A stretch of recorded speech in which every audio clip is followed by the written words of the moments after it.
Hello everybody, नमस्कार। कैसे हैं आप लोग? एक बार फिर हाजिर हैं नए पीवाईक्यू के साथ। इस बार का जो टॉपिक है मैथ पीवाईक्यू निमसेट 2015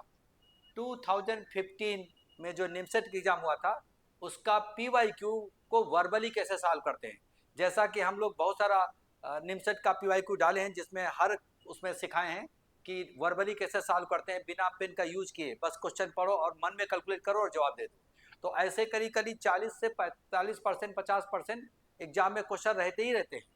जिसको आप वर्बली कर सकते हो। लेकिन क्या है कि आपकी आदत नहीं तो आप उस एंगल से सोचते भी नहीं हो। आदत नहीं है तो आदत डालना है। हम कर सकते हैं तो आप भी कर सकते हो। इसके लिए कोई बहुत ज़्यादा डीप नॉलेज नहीं चाहिए, बस नॉलेज होना चाहिए। और यहाँ अप्रोच आपको डिफरेंट लगानी पड़ती है, क्योंकि जब तक आदत में अपने आप को चेंज नहीं करोगे तब तक आप कर नहीं पाओगे। ठीक है, क्योंकि अभी तक स्कूल कॉलेज में पढ़े हो तो ट्रेडिशनल मेथड उठाते हो, कोई क्वेश्चन पढ़ते हो, बस पेन का यूज करने लगते हो। यहाँ पर क्या है, पेन का यूज बाद में करना जब मजबूरी हो, क्योंकि हर एक क्वेश्चन को तो वर्बली नहीं कर पाओगे, लेकिन 40 से 50% क्वेश्चन को वर्बली कर पाओगे। यही हम लोग सारे पीवाईक्यू में सिखाए हैं, आगे भी सिखाते रहेंगे। तो बिना कुछ समय गंवाए चलो निमसेट 2015 का हम लोग वर्बली कैसे करते हैं उसकी बात हम लोग करते हैं। ठीक है, तो चलो पहला क्वेश्चन हम लोग बात करते हैं। ये रहा। अब the value of ten this. अब यही बुक में देखोगे तो इसको क्या करेगा, पाई माइनस पाई बाई 8 करेगा। फिर sine pi minus pi by 8 by cos pi minus pi by 8, है ना। तो उस केस में क्या करेगा कि इस केस में बेसिकली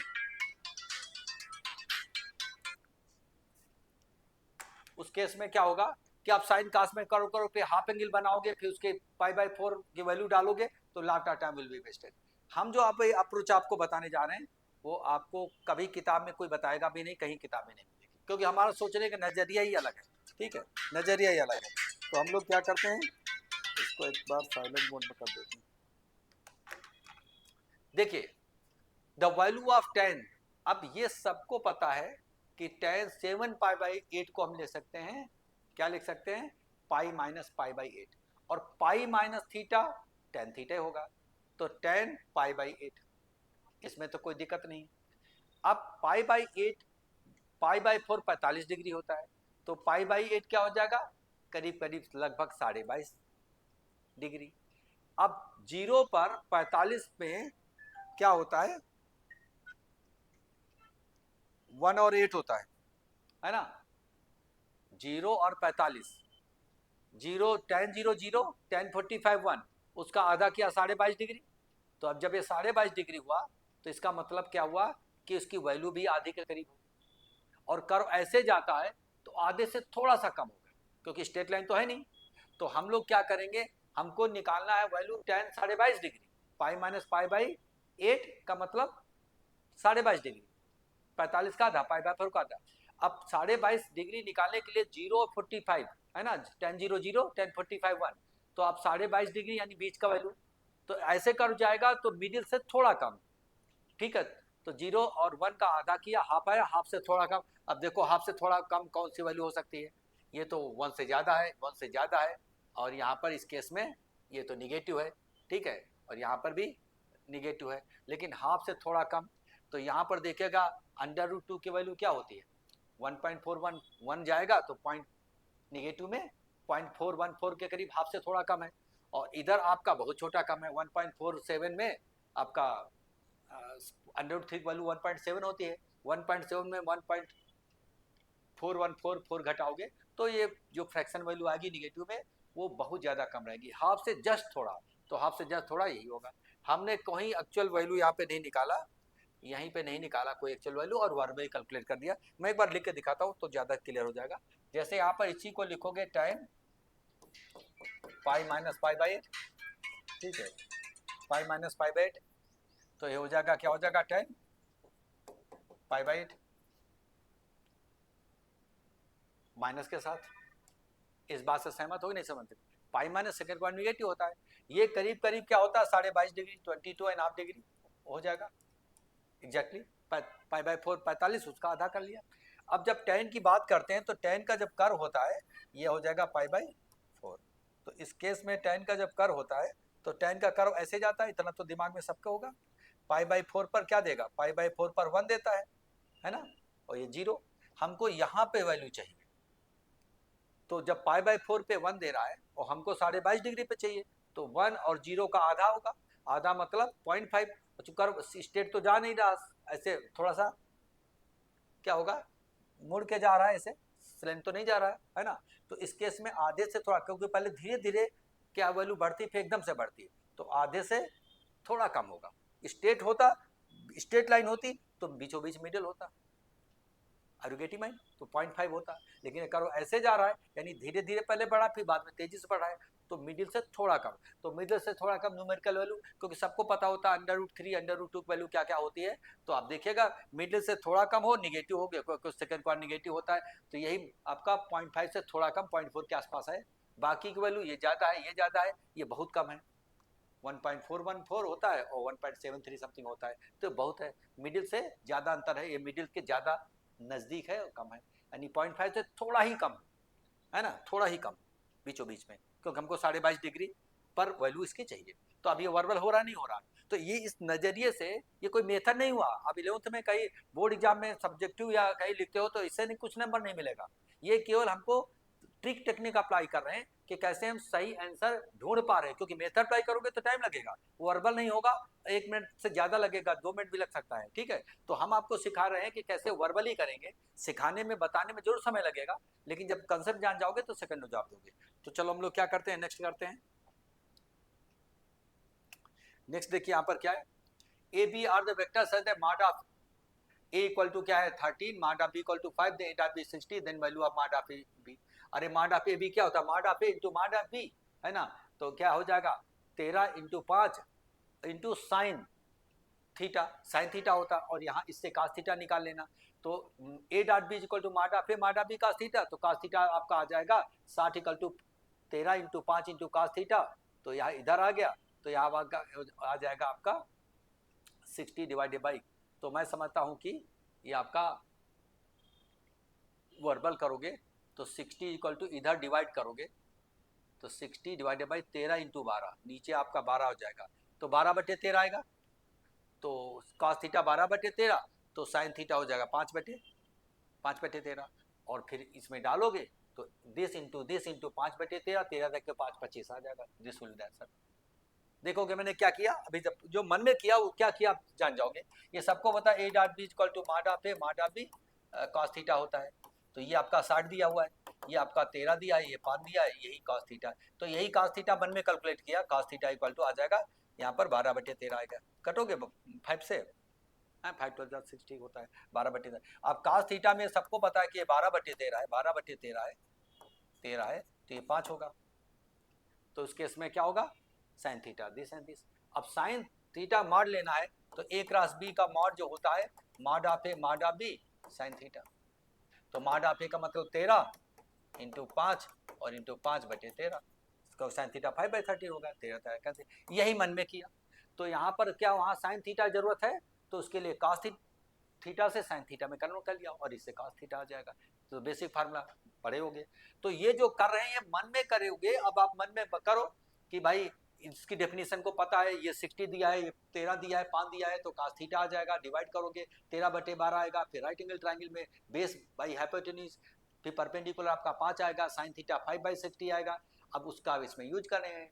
एक क्रॉस बी माड में माड of A mod of B, यानी 13 इंटू 5 इंटू 5/30, 13 कट गया, हो गया। यही मन में कैलकुलेट करना है, मन में कैलकुलेट करोगे तो समय बचेगा, पढ़े होगे तो समझ में आ गया होगा, नहीं पढ़े होगे तो फिर थोड़ा सा मुश्किल होगा। अब देखिए यहाँ पर क्या है कि ए इतना है बी इतना है, then the vector form of the component A along B, A का बी के एलॉन्ग कंपोनेंट, तो ए का बी के एलॉन्ग जब कंपोनेंट होता है तो हम लोग क्या करेंगे, प्रोजेक्शन निकालेंगे, A dot B divided by mod of B, ठीक है, और बी के एलॉन्ग उसकी डायरेक्शन है, तो बी की डायरेक्शन ये हो जाएगी, और ए डॉट बी करते हो तो यहाँ पर इस केस में डिवाइडेड माड ऑफ ए, ठीक है, तो दोनों को डॉट पर करोगे divided by mod of the vector projection is obtain, ठीक है। तो उस केस में यहाँ पर करोगे तो बी के एलॉन्ग के यहाँ पर क्या हो जाएगा, दोनों का डॉट प्रोडक्ट करेंगे तो आपका 9 और आपका 24 24 12 36 mod A B, this will the answer. अब देखिए यहाँ पर इस केस में A dot B divided by mod of B, A का बी के लॉन्ग कंपोनेंट, तो डॉट प्रोडक्ट किया तो यहाँ पर देखो यहाँ पर मन में कैलकुलेट कर लिया 12 और 24, 12 24 36 डिवाइड माडा बी हो गया, और बी के लॉन्ग कंपोनेंट ये direct unit vector of B, तो ये मन में कर लिया, इसी में मैच कर दिया, बाकी नहीं मैच किया, इतना आसान। नेक्स्ट देखिए, नेक्स्ट देखिए यहाँ पर two circle this and this touch each other then which of the following is true. देखो यहाँ पर ये तो फार्मूला पर होता है, दो सर्किल इस पर में, तो यहाँ पर distance between center equal to sum of their radii, C1 C2 equal to R1 plus R2, ये आप करोगे तो ये आपका G dash equal to FF dash, ये बहुत फार्मूला है, स्टैंडर्ड रिजल्ट है जो कि याद भी रखना है। ठीक है, दो सर्किल हैं अगर एक्सटर्नली टच करते हैं, ये फार्मूला है, ये आपका याद होना चाहिए, तो ही तभी कर पाओगे, क्योंकि करोगे तब लगेगा। इसका आ जाएगा पहले सेंटर -G -F, और इसका -G डैश और -F डैश हो जाएगा, तो इनके बीच की दूरी क्या हो जाएगा, सम ऑफ द रेडियाई, ये अगर C1 है और C2 है तो C1 C2 is equal to R1 plus R2, then the two will externally touch. तो ऐसा करके ये आता है, ये स्टैंडर्ड फार्मूला है, रिजल्ट है, उस फार्मूला को आपको याद होगा तो देखते ही जवाब दे दोगे, है ना, हर बुक में होता है। और हम लोग मिलते हैं आगे। देखिए यहाँ पर क्या है, number of functions from this to this, तो क्या हो जाएगा n टू m, तो m p n हो जाएगा, यानी 5 है 5p2 हो जाएगा, 5p3 एलिमेंट है 5p3, है ना। इस सेट से उस सेट में कितने नंबर ऑफ 1 फंक्शन होते हैं, तो अगर m ये m है, ये n है एलिमेंट, तो npm ये फार्मूला होता है 1 के लिए, नंबर ऑफ 1 फंक्शन। तो यहाँ 5p3 है ना, ये n हो गया और ये m हो गया, तो npn, बड़े से छोटे np3। अब np3 की वैल्यू मन में कैलकुलेट करोगे तो क्या हो जाएगा, 5 इंटू 4 इंटू 3, ठीक है, तो 5 इंटू 4 इंटू 3 कितना हो गया, 60 हो गया मन में, 5p2 5p3 is equal to 5 into 4 into 3 multiply कर, वर्बल हो गया। हम बात करते हैं नेक्स्ट। देखिए इसमें क्या है, इसमें कह रहा है X Y Z are the 3 consecutive positive integer, then this is equal to, तो x की जगह पर हम क्या डालेंगे, y माइनस कर देते हैं 1, और उसके z का y प्लस 1 कर देंगे, तो y माइनस 1 तो 1 स्क्वायर माइनस क्या हो जाएगा, यहाँ पर y माइनस 1 और y प्लस 1, ठीक है, तो यहाँ पर 1 कैंसिल हो जाएगा, y स्क्वायर बचेगा, तो 2y log 2y, 2 times of this answer. ऐसे नहीं समझ पाओगे मैंने क्या किया, कह रहा कि अभी बताते हैं तो आप कर लोगे verbally, X Y Z are the 3 consecutive part integer, यानी इसका मतलब क्या है कि x इक्वल टू मैंने ले लिया y माइनस 1, y का y है ये, या ऐसे लिख लो, है ना, ये y तो y है, x के लिया y माइनस 1 और y प्लस 1, ये 3 पार्ट इंटीजर हो गया x y z, है ना, 3 कॉन्जिक्यूटिव इंटीजर y, तो इसकी जगह पर आप क्या करोगे, एक जगह पर डालोगे y माइनस 1 और इसकी जगह पर डालोगे y प्लस 1, तो a plus B a minus B, तो आ जाएगा 1 प्लस वाई स्क्वायर माइनस 1, ये कैंसिल हुआ, तो log y स्क्वायर मतलब 2 इधर हो जाएगा, 2 log y, यही सब लिखा हुआ है भाई, बीच वाले को मैंने y ही रखा, x y माइनस 1 हो जाएगा y प्लस, क्योंकि 3 कॉन्जिक्यूटिव इंटीजर है ना, एक कम एक ज्यादा, और यहाँ पर जैसे वैल्यू डालोगे y plus 1 y minus 1 Y square minus 1 square 1 इसके साथ कैंसिल हो गया, तो यहाँ पर वाई स्क्वायर बचेगा, 2 log y। अब ये चीज इजीली मन में कैलकुलेट कर सकते हो, क्योंकि इतना बड़ा कैलकुलेशन नहीं है कि आप उसको कर ना पाओ, ठीक है, तो हम कर पा रहे हैं तो आप भी कर पाओगे, बशर्ते वो प्रॉपर्टी आपको पता होना चाहिए, ठीक है। तो हम लोग मिलते हैं अगले क्वेश्चन में। देखिए यहाँ पर इस केस में A B C are in GP, ठीक है, then log of x log of this log of base में भी सी चला गया है, तो अगर ए बी सी जीपी में है तो log ए log बी log सी एपी में होते हैं, ये सबको पता होगा प्रॉपर्टी, अगर कोई टर्म जीपी में होते हैं तो उनका log एपी में हो जाएगा, और फिर जब log लोगे log ए log बी log सी किसी नंबर से मल्टीप्लाई कर दोगे, है ना, x से मल्टीप्लाई किया किसी से तो एपी के एपी में रहेंगे, जीपी जो सबको पता है कि एपी जीपी में किसी भी नंबर से मल्टीप्लाई डिवाइड करोगे तो क्या हो जाएगा, एपी एपी रहेगी, जीपी जीपी रहेगा। लेकिन जब जीपी में होते हैं उनका log एपी में होगा, और बेस में ए लाओगे तो एचपी में होगा, क्योंकि यहाँ बेस में आ गया। अगर यहाँ पर log ए log बी log सी या log एक्स log बी ऊपर होता तो हम क्या करते, जीपी के टर्म का लॉग एपी कहते हैं। लेकिन चूंकि इंटर बेस में आ गया यानी रेसिप्रोकल, क्योंकि एपी का रेसिप्रोकल एचपी होता है, तो प्रॉपर्टी यूज कर लेंगे। ठीक, हम लोग मिलते हैं नेक्स्ट क्लास में। नेक्स्ट क्वेश्चन है यहाँ पर देखिए 24 this then the value of N, तो वैल्यू ऑफ एन स्वाभाविक है। अब इसको कैलकुलेट करोगे तो यहाँ पर बाई क्वाड्रेटिक क्वेश्चन बनेगी, 4 डिग्री कौन करेगा, गो थ्रू ऑप्शन जाना होगा। अब यहाँ पर क्या वैल्यू डालें कि इनका प्रोडक्ट इसके बराबर हो जाएगा। अब यहाँ पर 2 डालोगे, 2p2 आपका 2 4 तो मीनिंगलेस हो जाएगा। 4 4 फैक्टोरियल 4 24 होगा, या खुद यहाँ के लिए 24 दिया है, तो ये दो तो होगा नहीं। जैसे 9 डालोगे तो यहाँ 9p2, तो 9 इंटू क्या हो जाएगा 8, ये कम हो जाएगा, और इधर 9p4, तो ये आपका 9p2, इधर 9 इंटू 8 इंटू क्या हो जाएगा 7 इंटू 6, तो 7 इंटू 6 42, तो यहाँ हो ही गया। ठीक है, यहाँ पर देखो 9p4, यहाँ पर 9 वाला, तो यहाँ पर इसमें 9 इंटू 8 p2, और इधर आपका 9 डालोगे इस केस में 9p4 में, तो 9 इंटू 8 इंटू 7 इंटू 6, तो 7 6 42। ठीक है, यहाँ पे 42 होना चाहिए, 24 नहीं होना चाहिए, 42 होना चाहिए, 42 होना चाहिए। तो ये आपका 7 इंटू 6 42 हो गया, और ये कैंसिल हो जाएगा, बाकी मैच कर जाएगा, तो 9 होता है। सर ये टाइपिंग मिस्टेक है, I think it will be 42। ठीक है, तो बस कैसा भी हो, नहीं भी टाइपिंग मिस्टेक हो, उससे कोई लेना देना नहीं। जब भी ऐसा क्वेश्चन है, गो थ्रू ऑप्शन, जो ऑप्शन इसको सेटिस्फाई करे that can be done, that can be done, बस और कुछ नहीं कराना। क्योंकि अगर इसका आप डेफिनेशन अप्लाई करके सॉल्व करोगे तो इक्वेशन को सॉल्व करना टाइम टेकिंग हो जाएगा, वो मुश्किल हो जाएगा। ठीक है, हम लोग मिलते हैं next. Let A and B the two vectors following vector then perpendicular. अच्छा, A and B two vectors which of the following vectors are not perpendicular to each other. अच्छा, तो भैया ए क्रॉस बी करोगे तो ए बी परपेंडिकुलर रहेगा, ए के B के perpendicular तो एक परपेंडिकुलर रहेगा। ए प्लस बी करोगे तो ए प्लस बी प्लेन में रहेगा, और A cross B A B perpendicular रहेगा, ये भी। तो A plus B A minus B ये परपेंडिकुलर नहीं है, एक प्लेन में रहेंगे कि दो वेक्टर को आइड सेपरेट करते हो तो उसी प्लेन में रहते हैं, तो ये परपेंडिकुलर नहीं होंगे। और इस केस में जहां क्रॉस किया उसके परपेंडिकुलर वेक्टर आ जाएगा, जो कि ए और बी दोनों के परपेंडिकुलर रहेगा। तो this is the only option, क्योंकि सम डिफरेंस करने पर उसी प्लेन में वेक्टर रहते हैं। क्रॉस प्रोडक्ट करोगे तो नया जो वेक्टर बनता है क्रॉस प्रोडक्ट से, इसमें ए के भी परपेंडिकुलर बी के भी परपेंडिकुलर रहेगा, यहाँ भी क्रॉस है परपेंडिकुलर, यहाँ भी क्रॉस परपेंडिकुलर, सम डिफरेंस में कोई फर्क नहीं पड़ता है। तो ये कोप्लेनर रहेंगे, बाकी एक प्लेन में नहीं रहेंगे, जिस प्लेन में वो है बाकी दूसरे प्लेन में, क्रॉस प्रोडक्ट के वजह से दोनों के परपेंडिकुलर वेक्टर जनरेट हो जाता है, पता होगा आपको। तो this is the only option. तो हम लोग मूव करते हैं नेक्स्ट में। देखिए यहाँ पर इस केस में क्या है कि locus of the mid point of the chord of the parabola this which are drawn through the vertex. अरे भैया, तो y square equal to 4x है, पैराबोला ऐसे बनेगा, तो वर्टेक्स से ड्रॉप करोगे तो अनदर पैराबोला बनेगा जो छोटा बनेगा। तो यहाँ पर देखो पैराबोला y स्क्वायर का y स्क्वायर रहेगा, तो ये वाला तो रहेगा नहीं, इलिप्स तो बनेगा नहीं, एक्स स्क्वायर तो वैसे ही जाएगा, बनेगा नहीं। ठीक है, वो बड़ा तो बनेगा नहीं, छोटा यही होगा। कैसे होगा, देखिए पैराबोला इस केस में हम बात करते हैं, पैराबोला अगर ये लेते हैं y square equal to 4x, y square equal to 4x,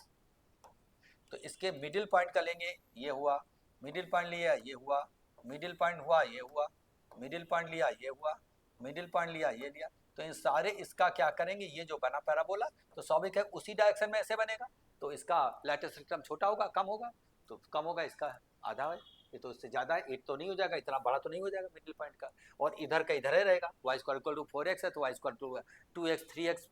ऐसी पैटर्न में रहेगा। तो यहाँ पर देख रहे हैं एक्स स्क्वायर हो नहीं सकता, इलिप्स हो नहीं सकता, इलिप्स इक्वेशन है, ये बड़ा हो नहीं सकता, होता छोटा, तो यही छोटा है, निकालने की जरूरत नहीं, मैं निकाल नहीं रहा हूँ, निकालने केवल हम दिमाग लगा करके जुगाड़ कर रहा हूँ आंसर निकालने का, क्योंकि जुगाड़ से जब हो जा रहा है तो काहे में दिमाग लगाए। ठीक है, मिलते हैं अगले, पढ़े होगे तो समझ में आ गई होगी चीज़ बात, मैं समझता हूँ कि आ जाओ इसमें। 1 मिनट का 10वां बताएं, इसके पहले 10वां क्या था, हाँ 10वां हो गया, हम लोग मूव करते हैं इसमें। देखिए कह रहा है ABC पाई है, then the value of this, ये जब भी पाई डालोगे तो 0 0 0 हो जाएगा, और ये इक्वल एंड अपोजिट है, यहाँ पर हो जाएगा पाई माइनस सी, तो कास सी माइनस कास सी। तो अगर किसी भी स्क्वायर मैट्रिक्स में डिटरमिनेंट में, ये मैट्रिक्स में क्या होगा कि अगर प्रिंसिपल डायगोनल एलिमेंट 0 0 है, साइन 0 डालोगे प्लस बी प्लस सी 0 हो जाएगा, प्रिंसिपल डायगोनल एलिमेंट जो है A11 A22 A3 0 0 है, बाकी ये इक्वल एंड अपोजिट है, तो ये इसकी symmetric matrix of odd order 0 होती है, ये प्रॉपर्टी होती है 0 का ही होगा। तो इसका आंसर ऑफ दिस क्वेश्चन, देखिए जब यह डालोगे 0 0 0, ये साइन तो माइनस साइन, ये कास्ट हम माइनस कास्ट, क्योंकि यहाँ पर डालोगे a plus B equal to pi minus C, तो माइनस का सी आ जाएगा, ये इक्वल अपोजिट हो गया, टेन अपोजिट है ये। तो ये प्रॉपर्टी होती है ऑड ऑर्डर की, 3/3, 5/5, 5/5, 7/7, ऑड ऑर्डर की स्क्यू सिमेट्रिक मैट्रिक्स की वैल्यू हमेशा 0 होती है, और इवन ऑर्डर की होगी तो हमेशा परफेक्ट स्क्वायर नंबर होती है। प्रॉपर्टी है, उसी का यूज कर लिया तो 0 आ गया। तो हम लोग मूव करते हैं नेक्स्ट। देखिए इसमें क्या है, इसमें देखिएगा कि अगर इसकी वैल्यू हम साइन स्क्वायर, साइन के 20 डिग्री, 20 डिग्री पावर 20 है, 20 थीटा 40 है थीटा, तो साइन स्क्वायर से तो क्या रहेगा, छोटा रहेगा, और इधर आपका कास स्क्वायर भी छोटा, इधर तो वह जोड़ोगे 1, और उधर दोनों इवन है, निगेटिव देगा नहीं, और दोनों एक साथ 0 देगा नहीं, तो दिस विल बी आंसर। ये मैंने क्या किया, मन में बहुत कॉमन क्वेश्चन है, देखिएगा यहाँ पर मैंने क्या किया कि साइन का पावर 20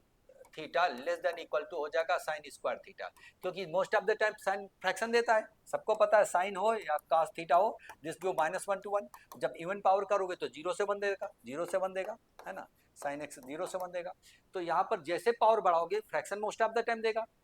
जब 0 देगा तो 0 देगा, 1 देगा तो 1 देगा, नहीं तो फिर फ्रैक्शन में हमेशा जितना पावर बढ़ा दो छोटा हो जाता है। इसी प्रकार यहाँ पर cos का कर देना, cos पावर 48 है, 48 theta less than equal to cos square theta, यही मन में किया, ये करोगे लेस देन इक्वल टू 1 आ गया, यही पूछा जा रहा। अब इधर आ जाओ, दोनों इवन है, निगेटिव तो होगा नहीं, और दोनों एक साथ 0 नहीं होगा, तो 0 ज्यादा होगा, इक्वलिटी साइन हट जाएगा, क्योंकि भाई यहाँ पर जोड़ रहे हो, ऐड कर रहे हो, ये चीज ऐड कर रहे हो, तो दोनों 0 इधर कब होगा, जब ये भी 0 ये भी 0,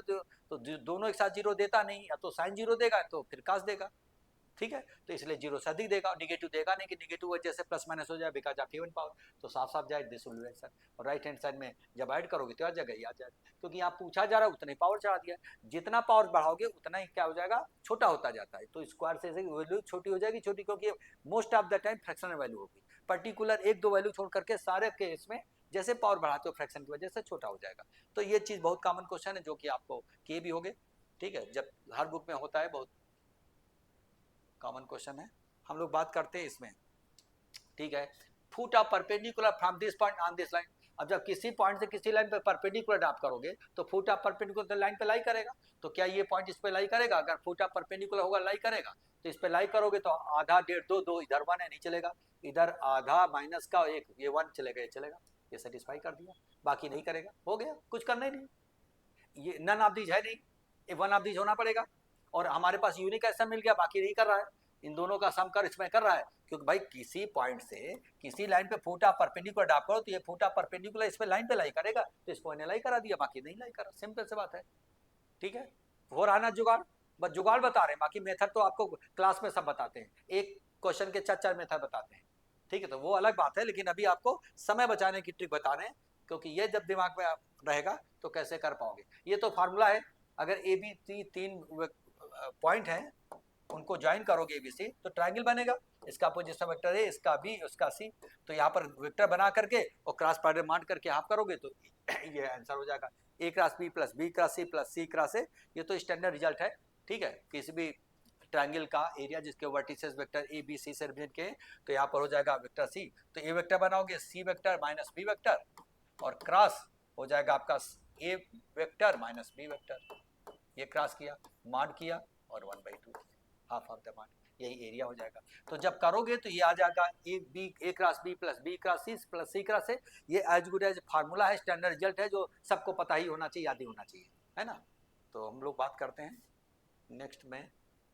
आपको भी याद ही होगा, हमारी समझ से अगर पढ़े होगे वेक्टर तो। अब कह रहा है this is one of the vertex, if -4 5 is one vertex and 7x minus y is the one of the diagonal of a square, then the equation of other diagonal। अब देखिए समझिए, यहाँ पर कुछ नहीं, मेथड अप्लाई करना है। पहले बात देखो कि ये इसमें सेटिस्फाई कर रहा है, तो -28 और -5 ना नहीं कर रहा है, तो ये तो अदर डायगोनल में है, तो अदर डायगोनल देख लो, इसके परपेंडिकुलर है, इसके परपेंडिकुलर लाइन है 7x माइनस वाई, इंटरचेंज होगा कोफिशिएंट, तो x प्लस 7y तो सब में है कि नहीं है, सब इसके परपेंडिकुलर, क्योंकि पता है कि स्क्वायर के डायगोनल परपेंडिकुलर होते हैं, तो इसके परपेंडिकुलर ये है। अब कह रहा है कि उसका वन ऑफ द वर्टेक्स ये है, क्योंकि इसमें तो लाई नहीं कर रहा है, तो किस में लाई करेगा देखते हैं, तो इसमें लाई करोगे तो इसमें -4 और 35, -4 और 35 31 आएगा, नहीं चलेगा, माइनस ये आ जाएगा, हो गया, बस हो गया। तो ये देखोगे दूसरा डायगोनल इसके परपेंडिकुलर ढूंढ निकाला, चारों निकले, और फिर दूसरे डायगोनल पर ये पॉइंट लाई कर रहा हूँ, क्योंकि ये इसको सेटिस्फाई नहीं कर रहा है, तो इस डायगोनल पर तो है नहीं भाई, डायगोनल तो वर्टेक्स से गुजरेंगे, ये पॉइंट इसका तो है नहीं, इस डायगोनल पर तो है नहीं, क्योंकि सेटिस्फाई नहीं कर रहा है, तो इसके परपेंडिकुलर वाले दूसरे वाले पर देखा, दूसरे वाले पर देखो इसमें सेटिस्फाई कर रहा, तो ये हो गया, बाकी नहीं करेगा। तो बस आपको क्या है, वेरीफाई कर लेना, अगर ये is one of the vertex and this is one of the diagonal, एक स्क्वायर का एक डायगोनल अगर ये है दिया हुआ है, तो ये तो डायगोनल इक्वेशन दिया है, तो इस पर तो लाई नहीं कर रहा है, तो इसका मतलब दूसरे पे लाई करेगा, तो दूसरा का इसके परपेंडिकुलर देख लिया, जो कि चारों मिला, और जैसे पॉइंट सेटिस्फाई कर रहा, this is only the point, this is the only point which satisfying this line, तो इस लाइन को सेटिस्फाई करे, this line will be another diagonal. Method नहीं यूज करना, मेथड यूज करोगे समय लगेगा, ठीक है, मेथड यूज करने वाली बातें नहीं कर रहे, वो तो क्लास में करते हैं, अभी हम सिर्फ जुगाड़ बता रहे हैं। अब देखिएगा यहाँ पर इस केस में क्या है कि 2, 1, -1, -2, 3, 3 are the mid points of the sides of this triangle, then equation of BC. अच्छा, बीसी का मिड पॉइंट है, बीसी का मिड 2.1 है, तो 2.1 है, तो 2.1 देखो किसको सेटिस्फाई कर रहा है, इसको कर रहा है 2.1,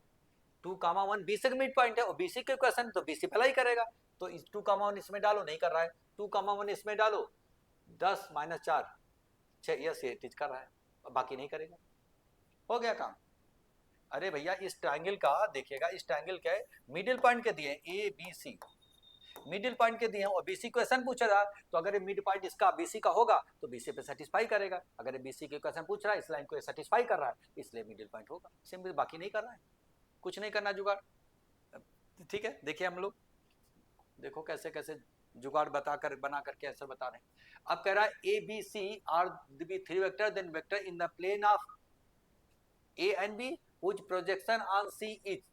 1/√3। अब देखो इसका इस पे प्रोजेक्शन जब निकालते हैं, तो ए का मान लो प्रोजेक्शन निकालेंगे किसी का, ए का बी पे प्रोजेक्शन, तो A dot B divide by dot B ये होता है, ए का प्रोजेक्शन ऑफ ए अन्य वेक्टर बी, तो यहाँ क्या है कि प्रोजेक्शन ऑफ, ठीक है, सी इज दिस मच,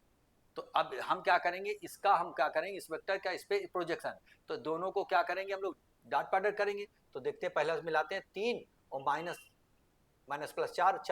4 में 3 गया 1, तो 1 divided mod of C, mod of C जिस पर प्रोजेक्शन है मॉड ऑफ 3, तो यहाँ पर 1/√3 देखो आ रहा है, तो दिस द आंसर, ठीक है, 1/√3 यही प्रोजेक्शन है, हम ये ऑप्शन उठाया, ये ऑप्शन है वेग वेक्टर का सी पे प्रोजेक्शन इतना है, तो दोनों डॉट प्रोडक्ट किया 1 आया, और divided by mod of denominator जिस कर पर प्रोजेक्शन निकालते हैं, तो सी पर प्रोजेक्ट सी का मॉड ही हो जाएगा, बाकी में केस में नहीं है, बाकी केस में नहीं करेगा, ठीक है। ये ऑप्शन को उठाया, ये मान लो यू है वेक्टर, तो आपका यू डॉट सी, सी पर प्रोजेक्शन डिवाइडेड मॉड ऑफ सी, तो यहाँ पर स्कोर 1/√3 आ रहा है, तो ऑप्शन निकालना नहीं, ऑप्शन को चेक किया किसका डॉट प्रोडक्ट न्यूमरेटर माना, क्योंकि प्रोजेक्शन किसी का किसी पे निकालते हो, तो दोनों dot product divided by mod of vector on which projection is obtained, तो सी पर प्रोजेक्शन तो मॉड ऑफ सी हो जाएगा, तो मॉड ऑफ सी √3 है, √3 इसमें है, बाकी में नहीं आएगा, हो गया। हम लोग बात करते हैं नेक्स्ट में, ठीक है, तो नेक्स्ट में हम लोग बात करते हैं, इस पे आ जाते हैं, ये क्या है, कह रहे circle touching the x axis also touching the another circle with the centre 0,3 and radius 2, अच्छा एक्स एक्सिस को टच कर रहा है और अनदर सर्किल विद सेंटर, ये वाई एक्सिस पर सेंटर है, वाई एक्सिस पर, then locus of the center of the circle, बहुत सारे सर्किल बनेंगे, तो ये ऐसे पैराबोला बनेगा, ये पैराबोला, देखो मैंने कैसे फिगर बना दिया, देखो अभी कर लोगे, एक सर्किल है जिसका सेंटर यहाँ पर है, ठीक है, कौन सा, ये वाला 0,3,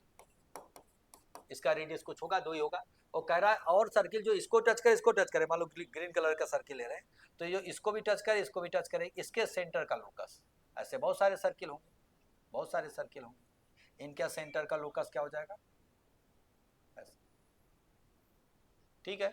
तो इस केस में ये वाला सेंटर का लोकस से पैराबोलिक करवा हो, हाइपरबोला होगा नहीं, सर्किल होगा नहीं, साफ साफ दिख रहा है, तो ये तो फिक्स है, एक्स एक्सिस फिक्स है, बहुत सारे सर्किल जो एक्स एक्सिस को भी टच करे, ये एक्स एक्सिस हो गया, ये वाई एक्सिस हो गया, इसको भी टच करे, इसको भी टच करे, टच करने वाला सर्किल जैसे आगे बढ़ेगा तो इसका सेंटर का लोकस है ना, तो इसका सेंटर देखो पैराबोलिक होगा, आगे सर्किल बढ़ाता जाएगा क्योंकि दोनों को टच कराना है, तो ऐसे कर जाएगा पैराबोलिक करो, ठीक है। तो हम लोग क्या करते हैं, नेक्स्ट मूव करते हैं,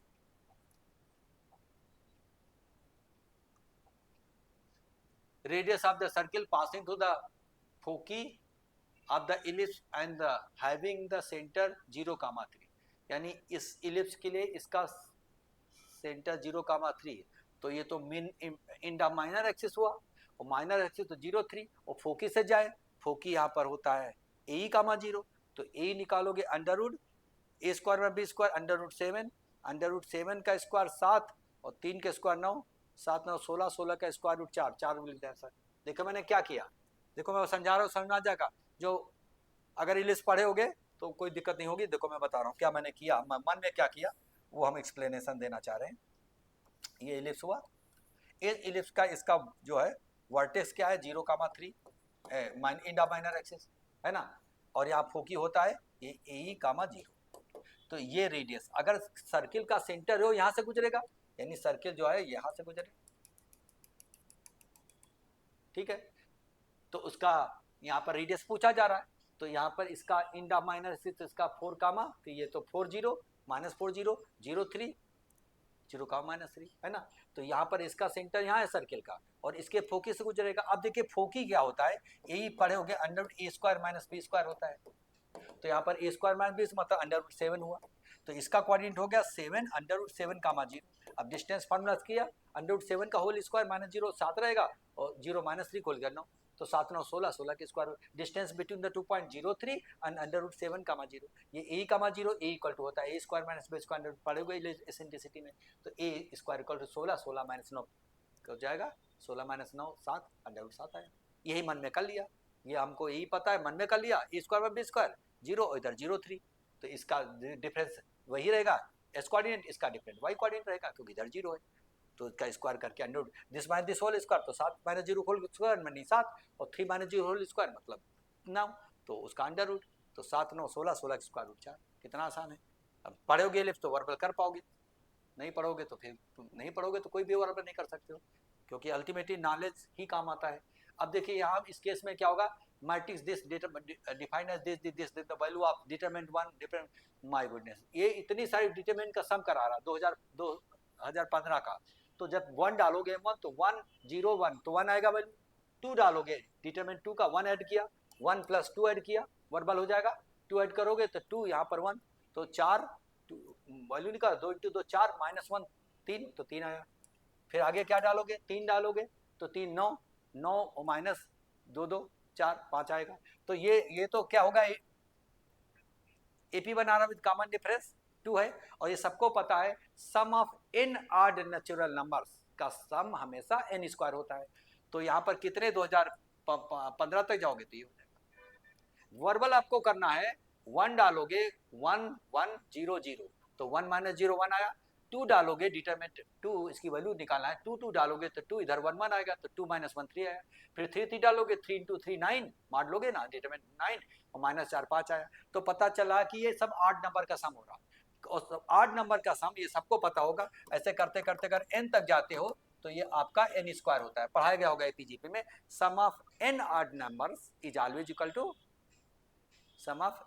first n odd natural number is always equal to n square. AP का फार्मूला अप्लाई करोगे, ये पता होगा n/2 2 times of first term और प्लस n-1 कॉमन डिफरेंस यहाँ 2 करोगे तो ये अपने आप ही आता है, ये आपको पता होना चाहिए। पहले n इवन नंबर का सम क्या होता है 2 4 6, ये n इंटू n प्लस 1 होता है, और पहले n ऑड नेचुरल नंबर सम क्या होता है n स्क्वायर होता है, तो n स्क्वायर और n इंटू n प्लस 1 ये पढ़े लिखे इंसान को पता ही होना चाहिए, एपीजीपी वाले पढ़े लिखे इंसान को। तो ऐसे सब बहुत सारा क्वेश्चन है, जो और भी बहुत सारा क्वेश्चन है इसमें जो वर्बल बना सकते हो, तो हम आपको सैंपल दिए, नमूना दिए, इसको देखिए, बार बार देखिएगा, और भी भेजेंगे पीवाईक्यू वर्बल कैसे सॉल्व करते हैं, क्योंकि अब जरूरत है समय बचाने की और उनको पिछाड़ने की, टेक्निक अप्लाई करने की। पढ़ते तो हम लोग सालों से पढ़ते आ रहे हैं, लेकिन अब कैसे जुगाड़ लगा करके और उनको पिछाड़ेंगे वो टेक्निक सीखिएगा, और ये देखोगे अभी अप्लाई करोगे तो आदत बन जाएगी और करते करते कॉन्फिडेंस आ जाएगा। तो इसको देखिएगा, औरों को भी भेजिएगा, शेयर करिए, सब्सक्राइब जरूर करिएगा, औरों को भेजिएगा, let others to also be benefited, और इसके पहले जो डाल चुके हैं उनको भी देखिएगा और भविष्य में डालेंगे उसको भी देखिएगा।